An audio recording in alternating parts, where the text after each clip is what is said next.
Good morning, everyone. Welcome. We'll get started in just a minute or two. Thank you for joining the Minneapolis Regional Chamber Sustainability webinar series today. If you'd like to introduce yourself using the chat function, that would be great. We'd love to know that you're here and why you've chosen to join. If you have been to others, we'd love to hear about that too. So if you want to go ahead and introduce yourself in the chat, we'd appreciate that while others come in.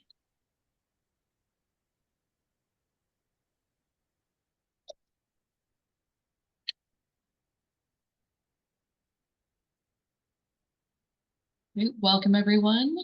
Thank you for joining the Minneapolis Regional Chamber Sustainability webinar series. You are welcome to turn your cameras on today if you'd like. We just ask that you stay muted. If you'd like to introduce yourself, thank you, Alex.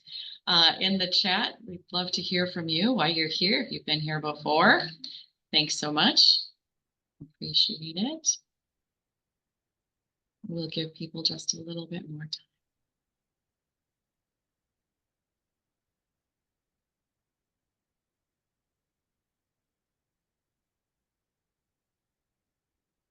All right.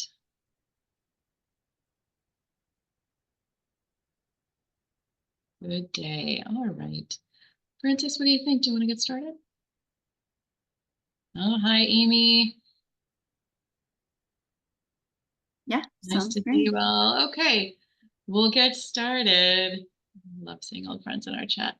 Well, good day, everyone. Thank you for joining us. My name is Christine Levins. I am the Chief of Staff for the Minneapolis Regional Chamber, also Vice President of Strategic Initiatives. Strategic Initiatives is kind of the non-chambery chamber work that one can do. Describing that as some of the programs that my colleague Francis Huntley and I, who we can see on the screen, are engaged with. Climate sustainability is one of those things. We also do a wellness program for employers, as well as a number of grant work. And we're having a big day tonight as we are in partnership with Hatch Bloomington, which is a pitch competition for entrepreneurs. So we're having a very diverse day because that's what we're going to do tonight. But the reason we are here is to share some incredible resources with you folks here today. Today, we're going to focus on net zero financing carbon offset for businesses.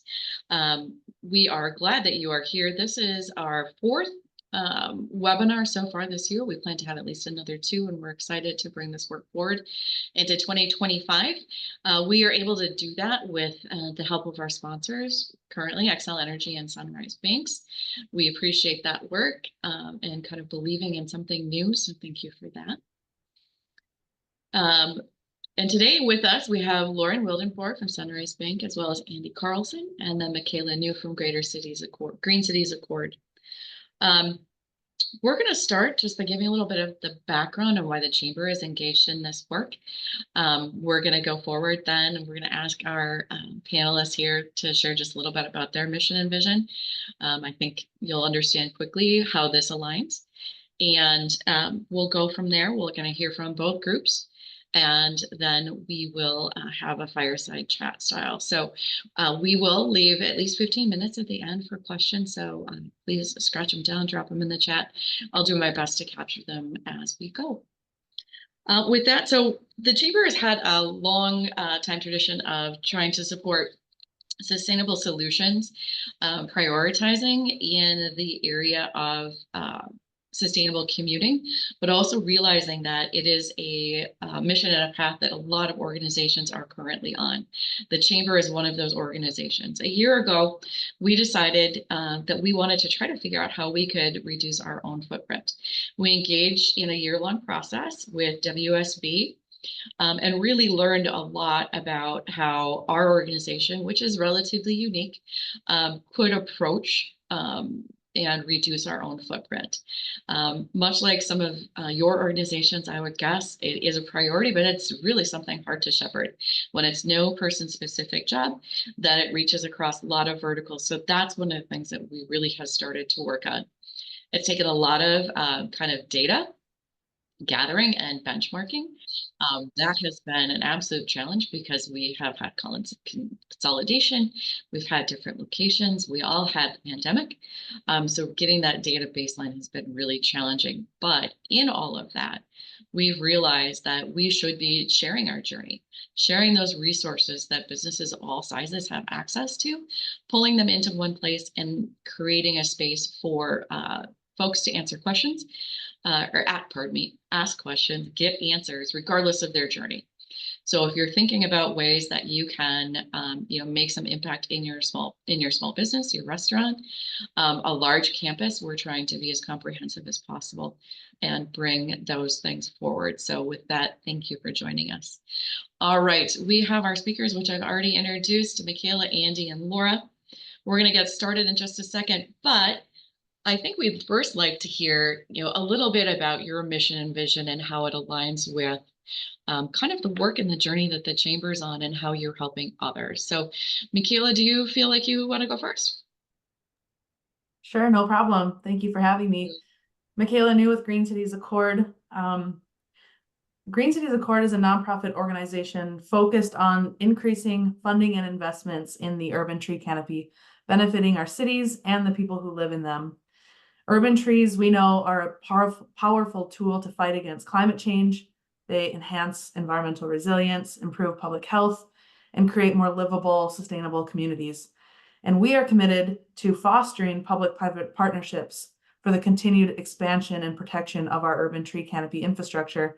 And that includes an innovative urban tree carbon offset program that I'll be telling you more about today.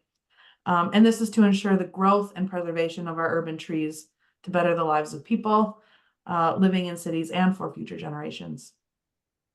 Thank you, Michaela. I think I'll throw it over to Andy.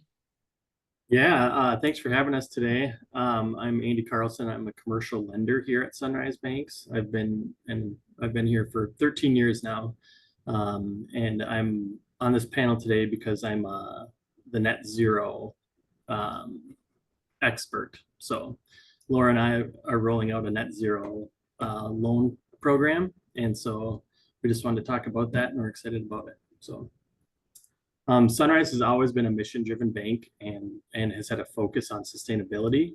Our owner, David Reiling, he's really passionate about it, and he encourages us to continue moving it forward.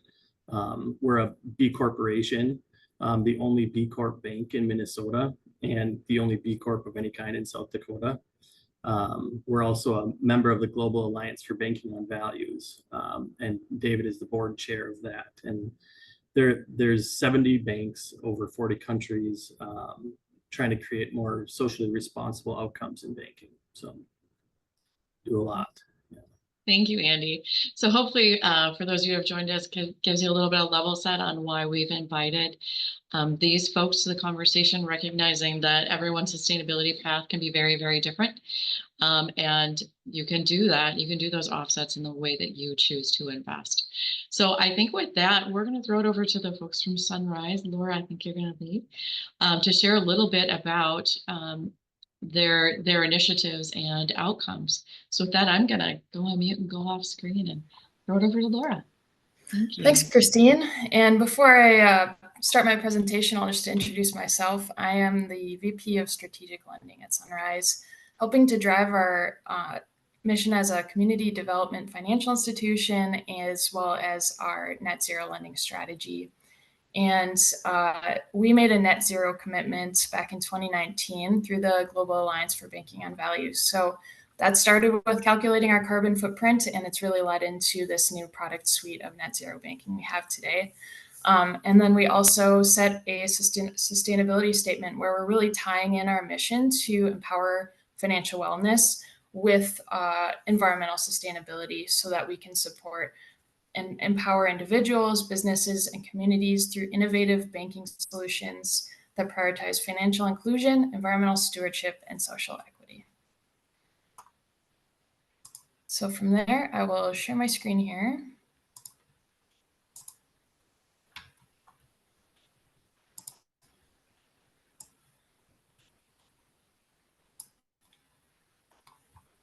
What does your bank account have to do with carbon emissions? Today, Andy and I are going to share how Sunrise Banks can help reduce your carbon footprint. Our goal is to provide a few takeaways that may be useful for you and your company. First, I'll give you an overview of what net zero means and why it's important. and how the easiest first step to mitigating climate change is actually through your bank account. Then I'll pass it to Andy to discuss how your business can benefit from net zero financing. The transition to a net zero economy is underway. The goal of net zero is to reduce greenhouse gas emissions to the lowest extent and then remove any ongoing emissions. More and more companies, cities, universities, and financial institutions are making net zero commitments. This is all based around the Paris Climate Agreement, which gave everyone a common goal: to reach net zero emissions by 2050 in an effort to limit global temperature rise to a maximum of 2 degrees Celsius. This agreement was signed by 192 countries plus the European Union in 2016. So it really has global buy-in. And what I get really excited about is how it really can cross industries. Looking at the group that's here today, I think that's a really good representation of how sustainability can connect everyone in a really unified way.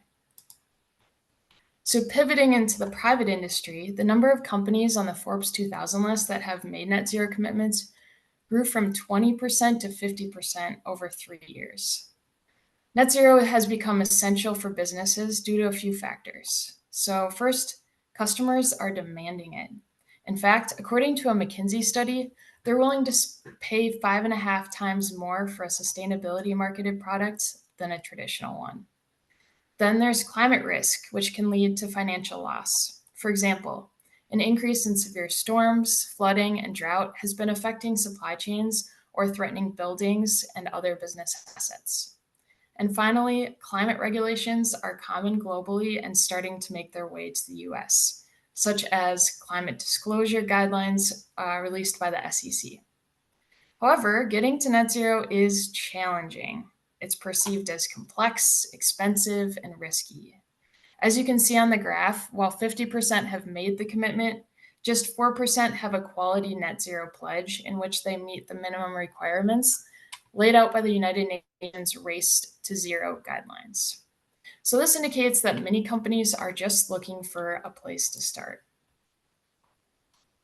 So where do you start? When you look at this image, reducing emissions is complex because companies can't just focus on their own buildings and vehicles. They have to look across their entire value chain, both at upstream activities like where you source your goods and services to downstream activities such as the end-of-life treatment of sold products. So taking this all on at once is overwhelming and unrealistic. So we're going to highlight how we, in our role as a bank, can help you and your business reduce or avoid emissions. We can help to reduce your direct emissions through loans that will support sustainable upgrades to your company facilities and vehicles. We can also reduce your indirect emissions through the cash holdings in your bank accounts. So I'm going to start with deposits and really the basic mechanics of banking. When it comes to your carbon footprint, it's not just about where you spend or invest your money, it's also about where you store your money. When you store your money in a savings account, a checking account, a certificate of deposit, your money doesn't just sit there. The bank leverages it on the other side as loans. And often there are carbon emissions associated with those loans. These are known as financed emissions. In fact, big banks in the US lend as much as 30% of their portfolio to the carbon-intensive sectors that are driving climate change. This statistic was reported in the Carbon Bankroll 2.0 report that was published by Topo Finance this spring. One of the most important highlights from the report was that they stated decarbonizing corporate cash is one of the most powerful actions companies can have to reduce emissions and drive progress. I'm going to say that one more time.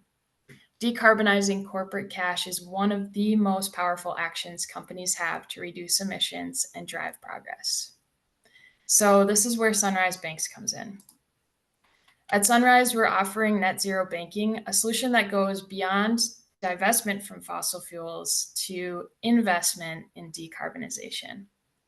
Net zero deposits and loans are designed to build climate resilient communities and support the transition to a net zero economy. Net Zero Deposits dedicates your Sunrise Banks account to projects that reduce or avoid carbon emissions.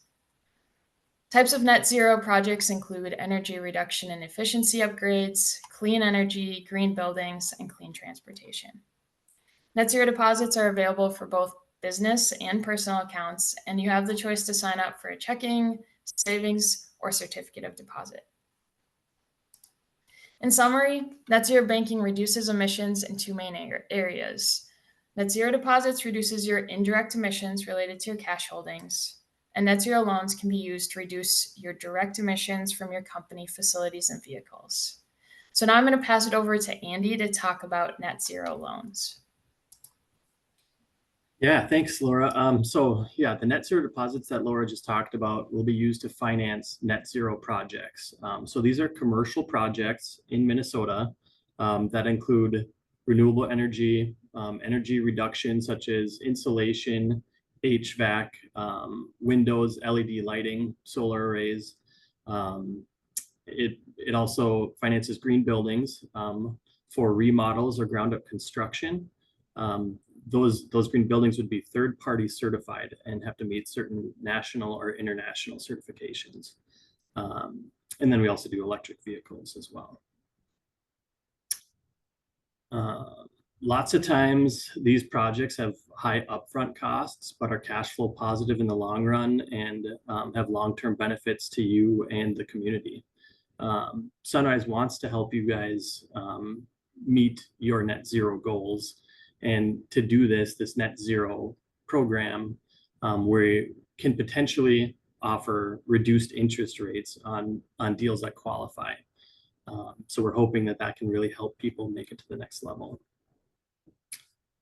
One of our loan products on the next slide is CPACE.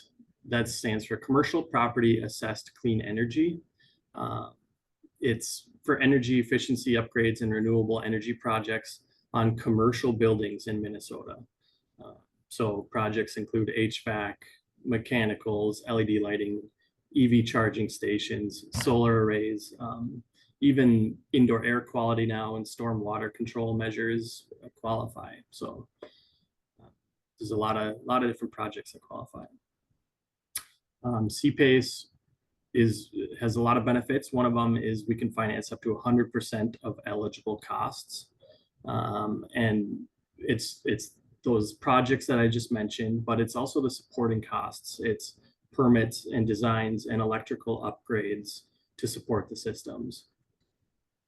This was a recent change. Minnesota, up until June of 2024, we used to be known as a state of 20. In June, they passed some pretty major changes. And so now we're a state of 30.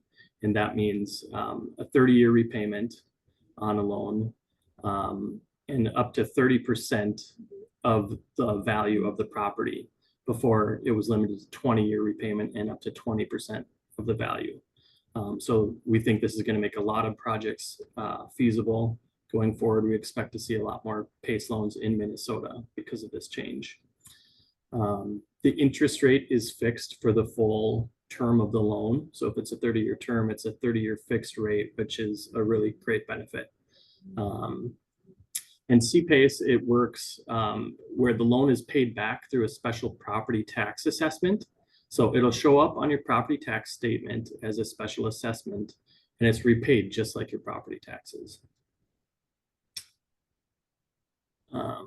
An example of this is different. This is an example of a project that we financed through the Net Zero program. It's a 12-unit multifamily project in South Minneapolis. Jay and Adam chose this site for its access to public transportation. They've made some really cool design features. They have a shared garden and a shared bike. And this project qualified because it's certified zero energy ready by the Department of Energy. It's really smartly designed. They have a stairwell on the north side of the building. So most of the units have south-facing exposures.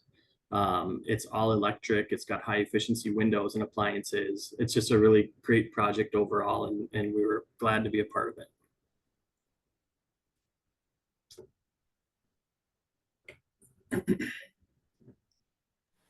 Thanks, Andy. All right, so as you begin to consider your own net zero journey, we hope you can consider our key takeaways here. So find meaningful ways to reduce your carbon footprint. You can start by designating your Sunrise bank account to net zero deposits.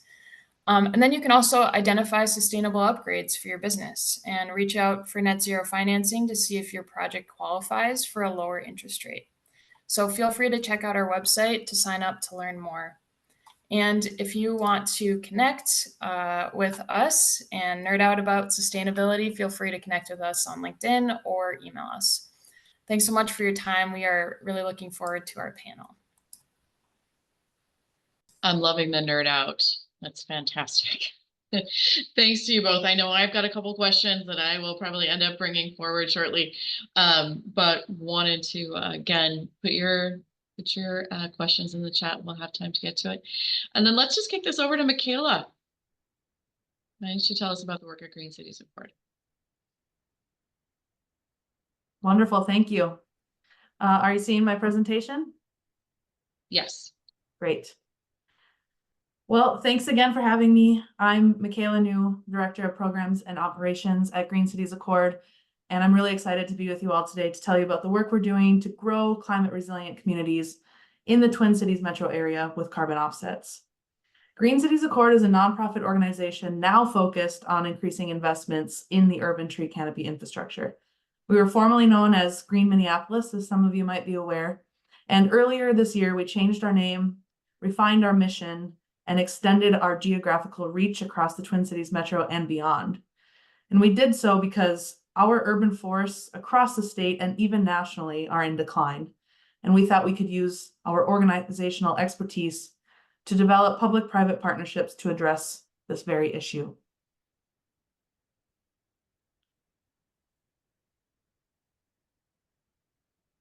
We know that urban forests are subject to extreme weather events, development, invasive pests like the emerald ash borer that we're experiencing locally, and the impact of inadequate funding. And yet at the same time, we know that trees are a nature-based solution to a lot of our modern problems, especially our climate-related challenges. And trees provide such a wide range of benefits, like fighting climate change and its harmful effects, cleaning and cooling our air, protecting our waterways, providing wildlife habitat, improving mental and physical health, and more. And they provide all of these benefits all at the same time while they continue to grow and thereby multiplying these benefits over time. And it's because of these co-benefits that we have made it our mission to find ways to support the growth of urban forests. And today I'm excited to tell you about our Twin Cities Climate Resiliency Initiative, a public-private partnership focused on significantly expanding the urban tree canopy across the Twin Cities and the 7-county metro area. It's a vision to increase the metro area's tree canopy by 30% through planting and maintenance of millions and millions of additional trees on public and private lands. And this initiative includes the establishment of Minnesota's first urban tree carbon offset program. We have some milestones to date that I'm excited to share. In particular, the initiative focuses on identifying new funding sources for tree planting and maintenance. In 2022, we helped the Minneapolis Park and Recreation Board secure $1 million in ARPA funds, it's American Rescue Plan Act funding, to increase tree planting across Minneapolis. This tree planting occurred in the green zones in Minneapolis in the years 2023 and 2024. Last year, we registered as a lobbyist and started building awareness of our work with legislatures who were interested in supporting the urban tree canopy. And we hope to develop these relationships over time to direct more state funding to urban forestry budgets in the year ahead. We're also pursuing private investments and grants for urban forestry initiatives on behalf of our tree planting partners. We do this through our Urban Forest Fund, where donations go directly to our tree planting partners. For example, this spring through Green Cities Accord, the Minnesota Vikings donated $10,000 to the Minneapolis Park and Recreation Board to plant more trees. But most specifically, I'm excited to share our innovative carbon offset program. It has gained much momentum in the last couple of years, and it has become a new funding mechanism for urban trees in the Twin Cities. In 2022, Green Cities Accord established Minnesota's first urban tree carbon offset program.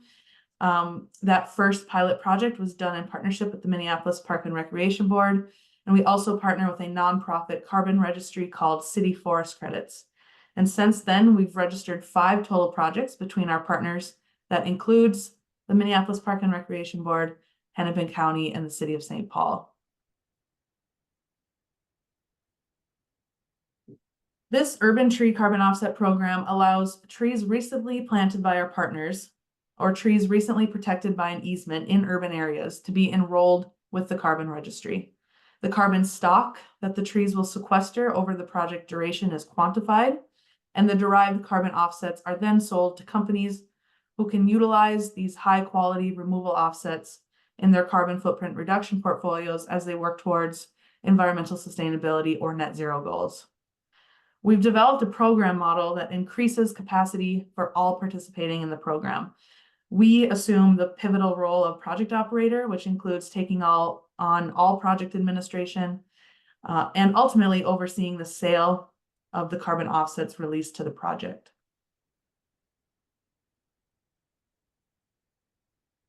To date, our program has enrolled over 50,000 newly planted trees that are now legally protected, maintained, and monitored for at least 25 years within this program. And the registry not only quantifies the carbon sequestered by the trees, it also quantifies the air quality improvements, stormwater mitigation, and energy cost reductions achieved by the trees, demonstrating local benefits that these trees provide to the community beyond carbon sequestration. Green Cities Accord markets and sells these offsets on behalf of our partners, and minus a nonprofit administrative fee for Green Cities Accord and City Forest Credits, about 80% of the proceeds are returned to our partner for continued tree planting and maintenance. And so far, we've generated over $100,000 in new funding for tree planting and maintenance for our partners.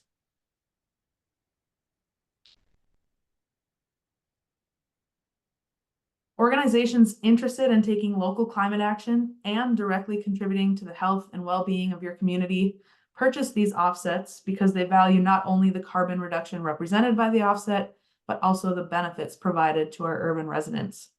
And it's collaborative efforts like our Urban Tree Carbon Offset Program that increase funding for our urban tree canopy as a solution to climate-related challenges, all the while increasing the resilience of our urban communities. And we can only achieve our goals in partnership.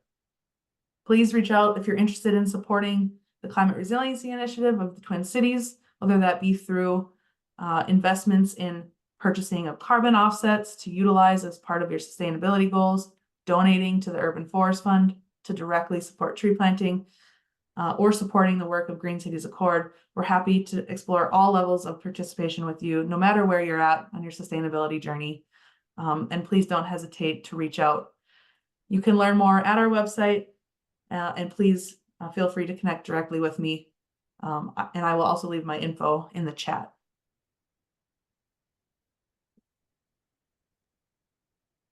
Thanks so much, Michaela. Appreciate the information you've shared. I have a couple of questions, but I also want to take a look at the chat real quick. I think we have 1 or 2 there. But I might start with Andy. Presentation really focused on the business case for net zero. Do individuals have the ability to make deposits into these funds? Yes, I might let Laura take that, but yes, on the deposit side they do. On the loan side, it's for commercial loans locally. So. Yeah, and I'll just add, electric vehicles would qualify for an individual. Other than that, we have it on our product roadmap to add more solutions for individuals. Okay, that's great. I think there was a question about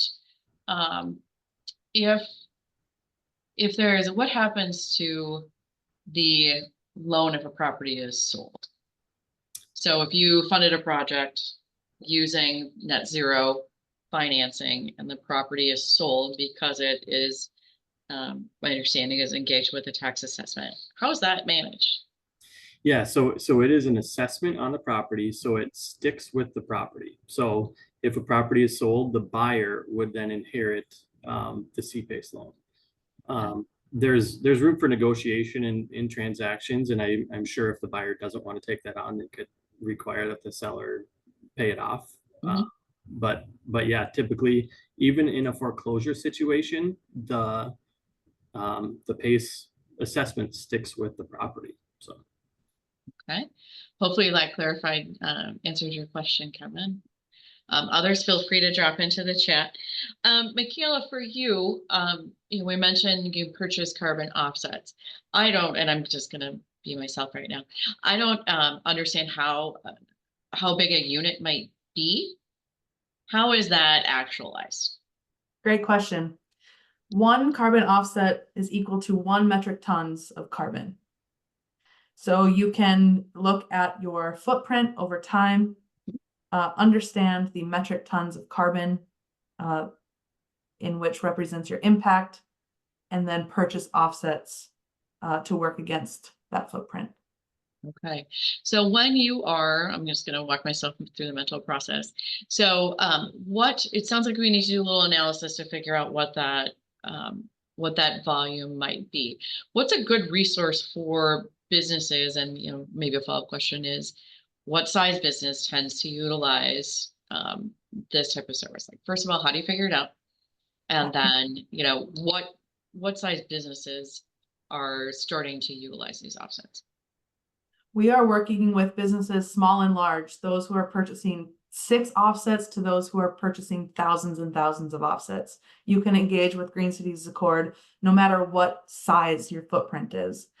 Depending on your size and depending on what you're looking to calculate, for example, if you're looking to calculate your annual operational footprint over a year, or if you're looking to, say, perhaps calculate the footprint of a large event that you might be hosting and hoping to offset.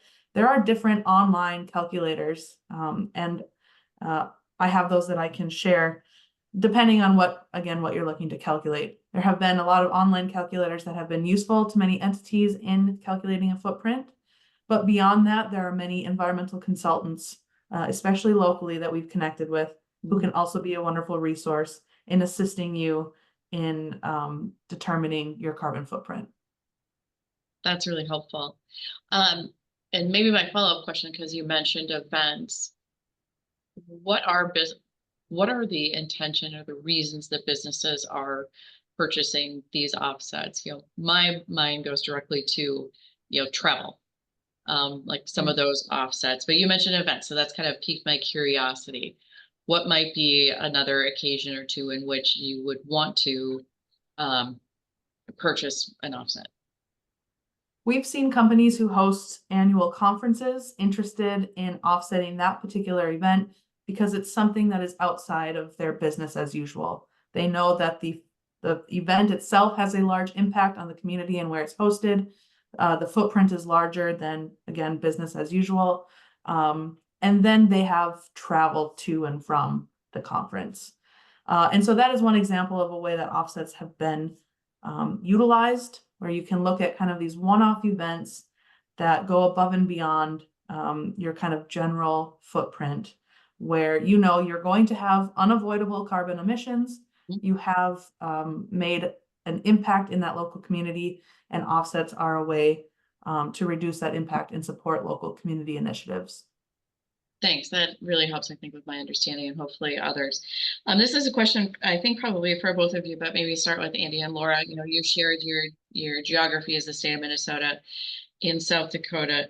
Are there limits currently in terms of where projects that could be funded need to be located? Is it just in Sunrise Bank's service area, or do you have specific places of focus? The example you gave us was South Minneapolis. Yeah, so Sunrise can land anywhere in Minnesota, and most of South Dakota. CPACE program is a Minnesota program, so it's only in Minnesota. There's other states that have approval. I think there's 30 states that have CPACE, but we only focus on Minnesota. That's what we know. So. Right. My next question is, that housing project that you showed us was great. Are there other projects that are in the pipeline, other examples you could provide us of things that will go online, or projects that are currently being considered? I know for businesses, you gave us some examples of fleets and that sort of thing, but interested in other projects that you might have. Yeah, so that was a 12-unit multifamily. We financed another 23-unit multifamily in Northeast Minneapolis called the Solstice building. Well, I know where that is. Yeah, it's awesome. So it was Minnesota's first passive house certified market rate multifamily project. It uses 84% less energy and emits 78% less carbon than average multifamily buildings. And Cody Fisher was the developer there. He talks a lot about embodied carbon, which a lot of people don't really talk about. And that's the carbon in deconstructing the existing building that was there, and then all the carbon in the materials, so the cement, the plaster, everything like that. So he takes a look at all that. That's really interesting. One of our first panelists were some folks from QVP, and they were talking about really focused on how materials are being used from a building that was being deconstructed. How could they repurpose and use them as part of a new structure? So thanks for adding that piece of the puzzle. Michaela, kind of a geography question for you as well. I know we have a couple different cities that are here today. So what is the geographical footprint for Green Cities Accord and some of the planting efforts that you have in partnerships? Thank you for that question. We are focused across the Twin Cities Metro at this moment in time with our existing partners. We're also hoping to market and sell our offsets locally. We're interested in purchasing partners from anywhere, but really want to focus on that local aspect where the footprint is happening locally and the applications of offsets are happening locally. Of course, because then the proceeds affect our local communities and the tree planting capacity of our partners. But we are also looking across the state and perhaps beyond other urban areas that are experiencing inadequate funding for their urban tree canopy who may want to explore a carbon offset program. We are interested in pursuing that in other urban markets, and of course, then exploring the purchasing partners that may exist in those areas as well. Great, thank you. Let's see. So in all these cases, we are kind of talking about, well, I think Michaela, probably in your case more specifically, private-public partnerships. Is it really about, bringing those cities, bringing those municipalities that you referenced to the table to help accelerate, or are there a combination of factors that are really informing that work? We're really trying to address a public need with private funding. And the carbon offset program is one way in which we can do that. And we can seek investments in our urban tree canopy through these private investments in carbon offsets, and then through our nonprofit model can direct those proceeds back to our public municipalities who are charged with planting trees across the city in order to grow our urban tree canopy. Thank you. I was just then thinking about one of the early set of icons Andy, you and Laura shared with kind of the cycle of where some of those fundings in those projects tend to move forward. I'm also thinking about, if, we noted at the top that organizations are all different stages in their sustainability journey. For both of your organizations, is there, I kind of call it like a profile of a business who is kind of in the right spot to either choose to make the deposits, what is the ideal deposit amount, and launch those projects. And then Michaela also, mentioning different size businesses. Is there a profile that really fits either one of your initiatives products? Whoever wants to jump in. I can start maybe. Sure. I'll just quickly say we're happy to work with anybody, no matter where they're at in the process. I mentioned some resources that we have if one wants to start analyzing their carbon footprint. But one is at a point in time to purchase offsets when they have sustainability goals defined, they perhaps have net zero goals defined. They're using offsets as an integrated approach to decarbonizing their operations.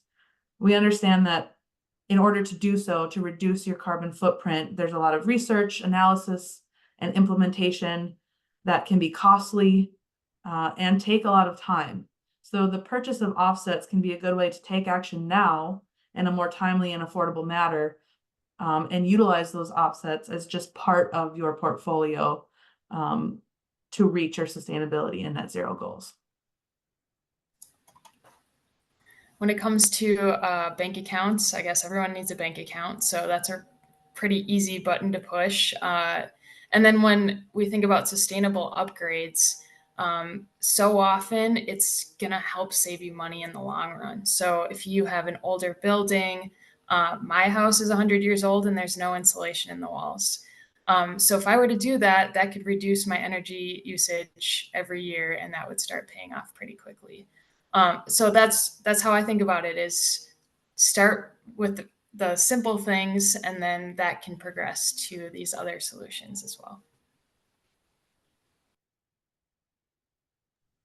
Yeah, and I would say we at Sunrise, we lend money to all sorts of small businesses. If we do $15,000 loans up to $20 million loans. So we handle all sorts of sizes of businesses, and yeah, wherever they're at in their journey, it's good to start conversations and just figure out what they're interested in.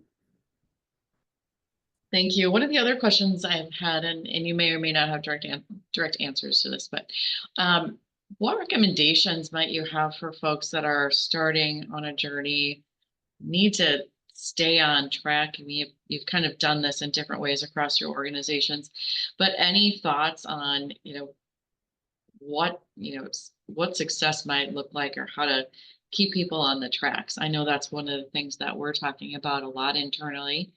We've done the work of getting the data, which Michaela, you've referenced, identifying for our organization, our biggest footprint is travel, so to and from, as well as meetings, and then also sustainability, so sustainable transportation, and events, right? Like we do a lot of events.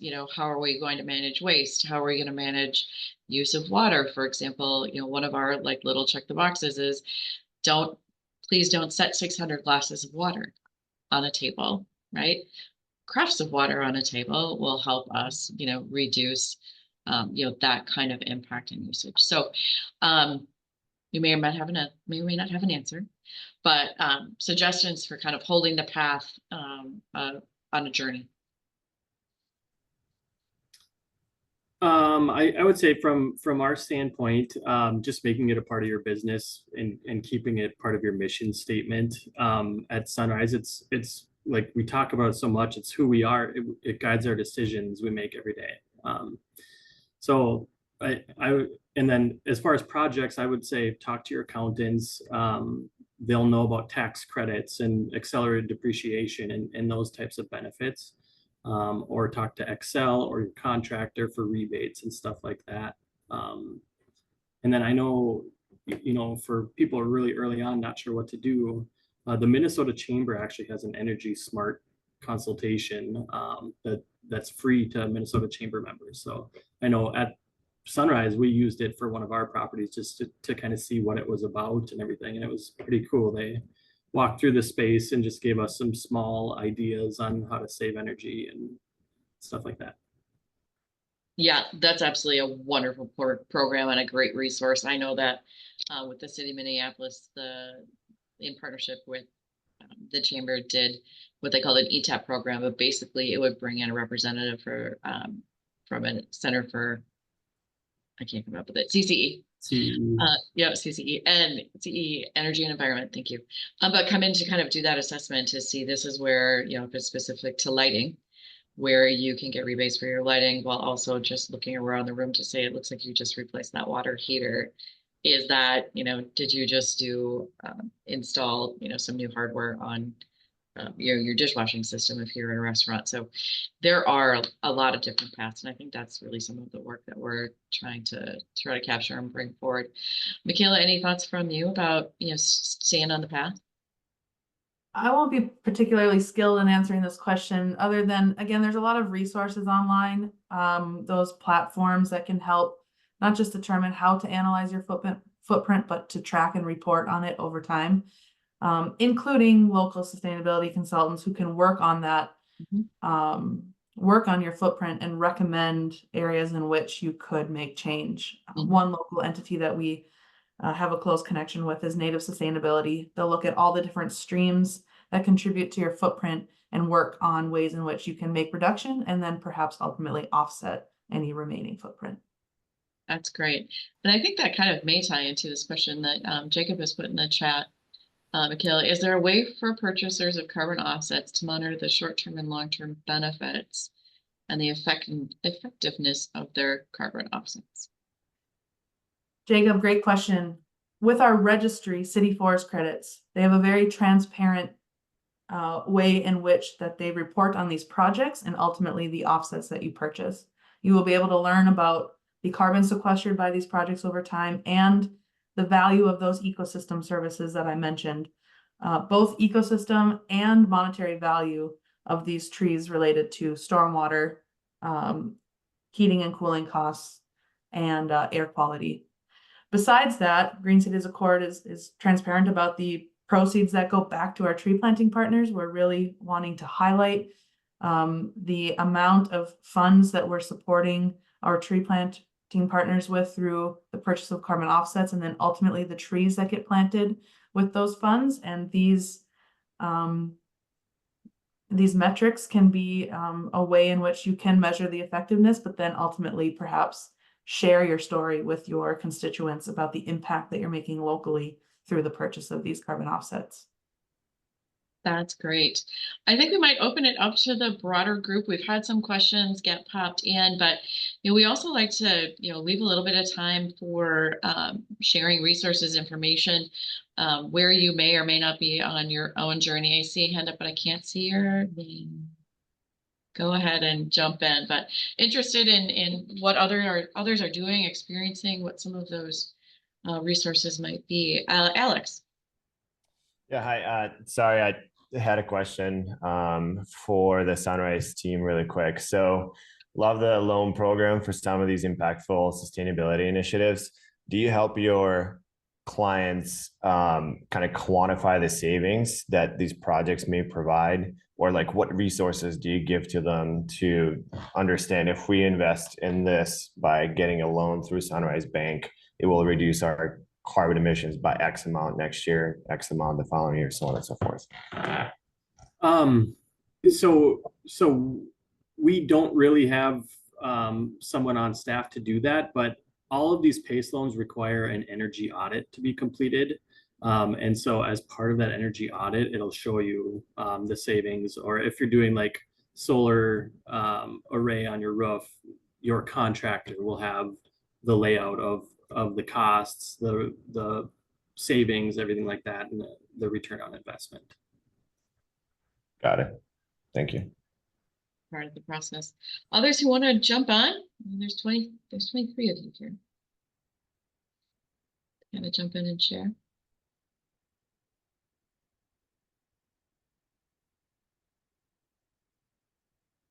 The awkward thing that comes of opening up a conversation.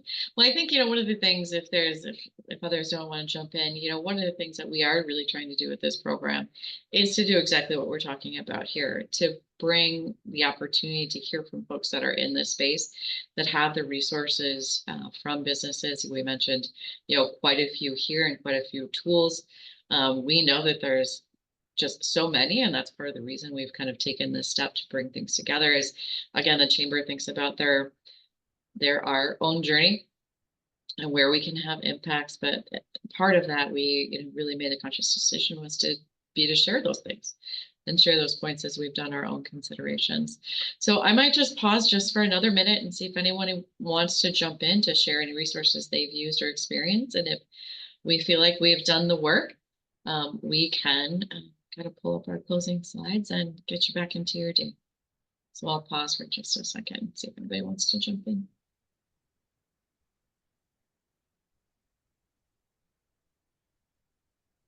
Okay, seeing none, I think it's time to pull things together. I think just in time for my internet to get a little glitchy. So we're going to take a break in September. We've got a lot to do and we just need a minute to breathe. We also have a lot of other initiatives that are great big critical moments. So please join us again in October. You can visit the Minneapolis Regional Chamber's LinkedIn page to see our upcoming events.